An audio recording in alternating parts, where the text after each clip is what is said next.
E aí, pessoal, beleza? Professora Juliana. E no vídeo de hoje nós vamos falar sobre o microquimerismo. Já ouviu falar sobre esse tema? Conhece? Então fica aí para você aprender já o que isso significa.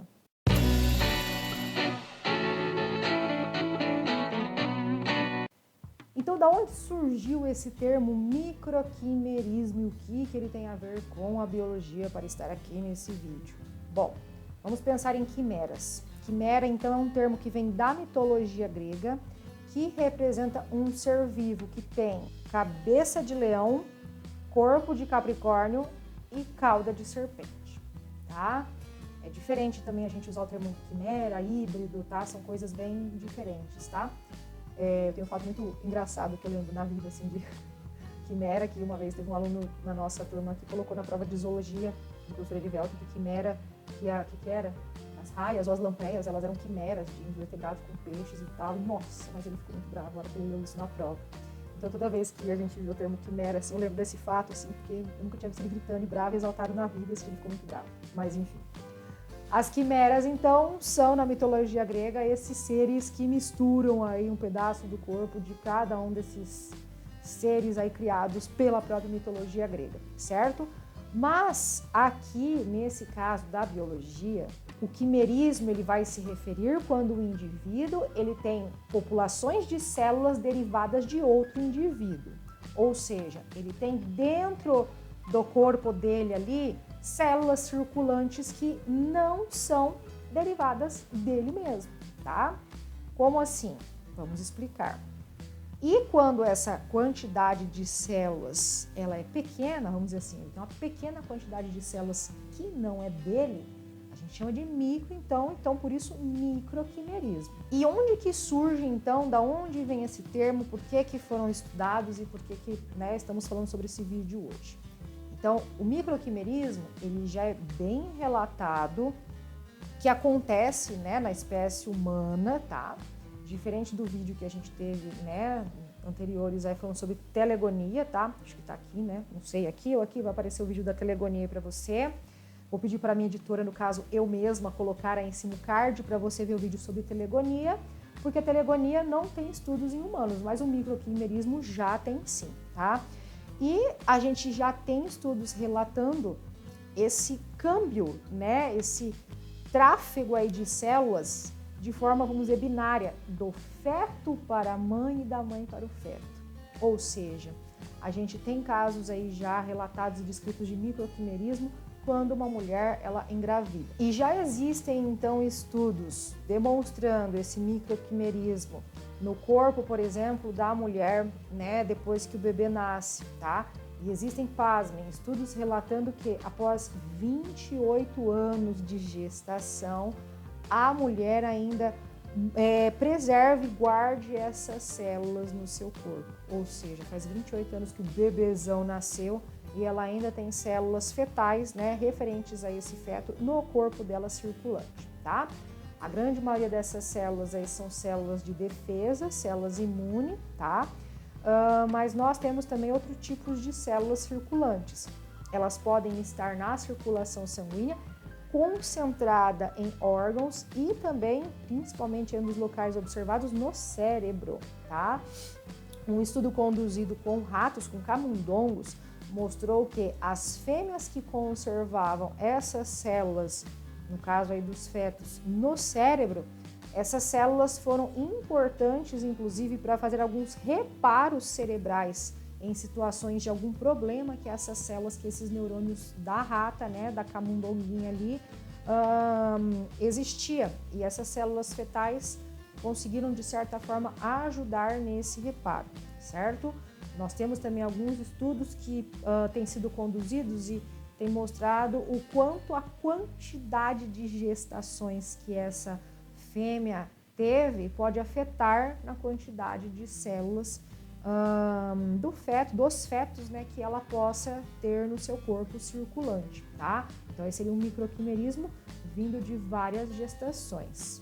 E quando a gente pensa, então, nesses estudos relacionados a esse microquimerismo, ou seja, essa capacidade que as células do bebê tem de atravessar a placenta e passar a barreira hematoencefálica e chegar no corpo da mãe e ficar no corpo da mãe, né?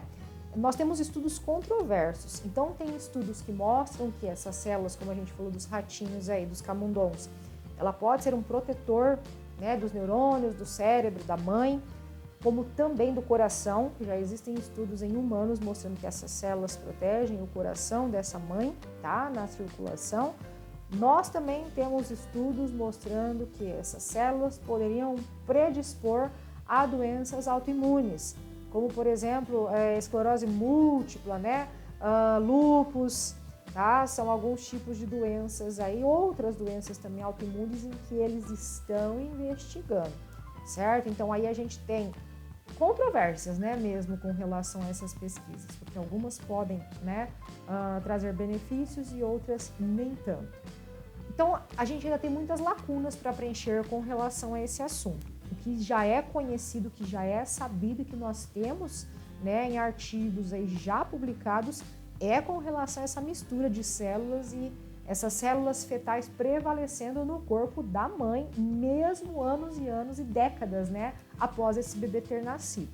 O que hoje nós temos pesquisado é se isso é benéfico, não é benéfico, se isso é uma estratégia evolutiva para manter, de alguma forma, a saúde dessa mãe, por ela ter gestado, né, por esse bebê, de alguma forma, está ajudando ela na sua sobrevivência, né, no planeta, na descendência dela, da espécie dela, né, ou se ainda é um mecanismo evolutivo que não se estabeleceu e a gente não sabe como que isso vai ficar, né, com o passar da evolução, se isso é algo bom, algo ruim, né? Essa minha evolução, esse algo ruim vai ser eliminado, né?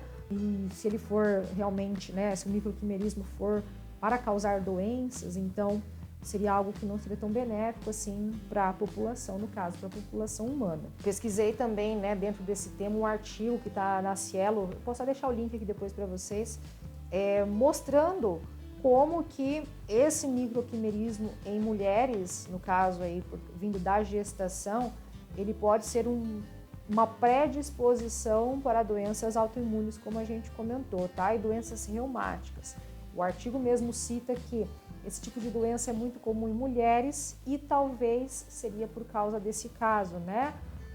Uma forma aí que a gente tem de agravar essa situação. Essas células circulantes que poderiam causar mal, tá? No caso, mal para a mãe aí, né? Essas células fetais circulantes poderiam não ser tão legais assim para o corpo dessa mulher, tá?